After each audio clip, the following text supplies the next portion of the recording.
My name is Toni Short and I live in New York City. I'm auditioning for the roles of Suzanne and Pamela. When I first applied, I thought I applied for the role of Suzanne, and I printed out the sides, and as I was working on it with my coach and playing around, I actually had a bit of a breakdown over it, as I did have some sexual abuse when I was younger, and it brought out a lot of shit, I'm not gonna lie. And it was really intense, but really also amazing opportunity to clear some stuff and, you know, a bit of a cathartic release, as they say. And then it was funny when I went back to do some more prep and read the website stuff, I actually realized that I'd been preparing for the wrong role and I'd been chosen to read for Pamela. So I decided to keep going with both because there was something that really connected me to Suzanne, in a sense that I was raised in a very racist place in Australia and family, and some of the things that she says are interestingly kind of how I was brought up, or how my parents thought things were and still are to a degree, so it kind of had a funny feeling with me. And also just to really dig deep into the fact that that I had a different side of it because I had been through some of those things, and it felt like something I needed to talk about or needed to share through the art of acting and theatre. And when I think about Pamela, it was funny, I channel my mom a lot, and I had to really look at that too, because long story short is I had a breakdown last year, and that's what brought me to doing some of this theatre and production and acting and kind of connecting back to myself in different ways artistically. I danced for many years when I was younger, and now I started again, and da-da-da-da-da. And there was a lot of like just really listening to my mum just saying, you've done so much to get back on your feet, and that was really beautiful for me to be able to play that role in a sense of being loving and caring, but also my mum being quite strict and quite funky, of just like, you know, you haven't got time to mess around with other people, don't let them drag you down, and really stick to what you know and why you're doing it. So both of these roles resonated for me, and why I would like to do this production and be part of this production is I would love to get together with a group of people that really believe in something and really are sharing a story. I think as I've gone through my journey and what happened to me, sharing my story is a huge part of my recovery and my joy and my happiness, in a sense of like my vivaciousness of how I'm kind of reconnecting with myself. And I feel like there's a lot of personal things that are coming out in all of these scripts, and I would love to be part of the team that get to share that with other people, to teach and share and learn for other people to experience maybe what somebody else has but they haven't, or maybe what they have experienced, and know that they're not alone. And I think that's the huge part of telling these stories. Like, we're actually a lot less alone than we think we are and we feel. And so be able to artistically share those and create them feels like something that's really important to me, and I would love the chance to do that with you and your team. Thanks.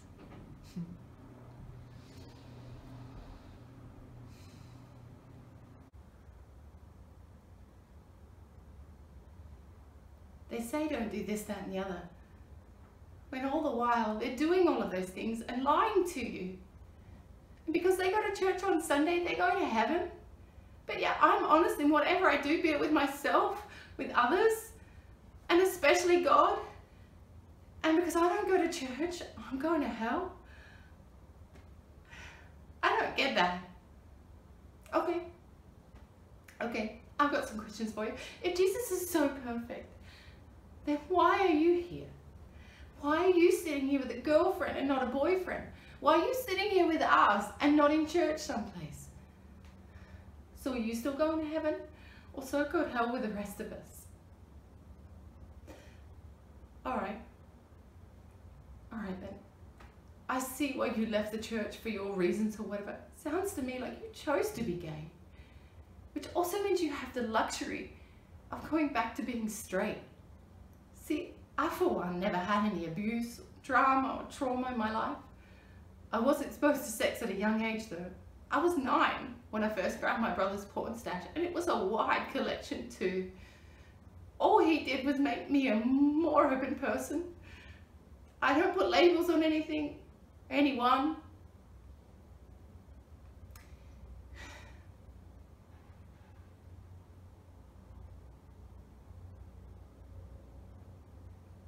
I keep it real and honest, especially with myself. Is that a bad thing? I don't think so, because there's a lot of people out there lying to themselves and to everybody else.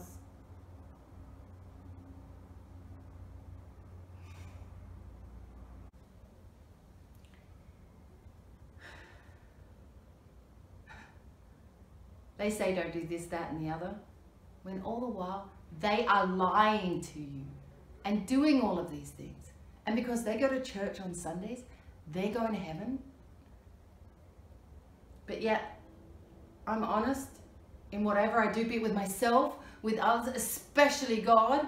And because I don't go to church on Sundays, I'm going to hell. I don't get that at all. Okay, I've got some questions for you. If Jesus is so perfect, why are you here? Why are you here with a girlfriend and not a boyfriend? Why are you sitting here with us instead of a church someplace? So are you still going to heaven? Or are you going to hell like the rest of us? All right then. I can see how you chose to leave the church because of your issues or whatever. Sounds to me like you chose to be gay, which also means you have the luxury of going back to being straight. See, I for one never had any issues with abuse or drama or trauma in my life. I was exposed to sex at a young age though. I was 9 when I first found my brother's porn stash, and it was a wide collection too. All he did was make me a more open person. I never put labels on myself, and I never say never. I keep it real and honest, especially with myself. Is that a bad thing? I don't think so, because there's a lot of people out there that are lying to themselves and everybody else. Honey, your dad and I have given you a chance to explain the situation. All we're saying is that you've worked so hard to get where you're at. You're finally back on your feet and you're doing so well. Sweetheart, you don't need anything or anyone dragging you down. No, let your father go, honey. You know there's no sense in trying to talk to him when he's upset. Honey,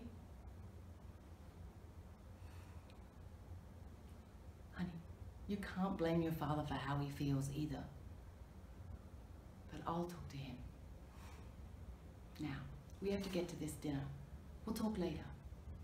Love you, darling.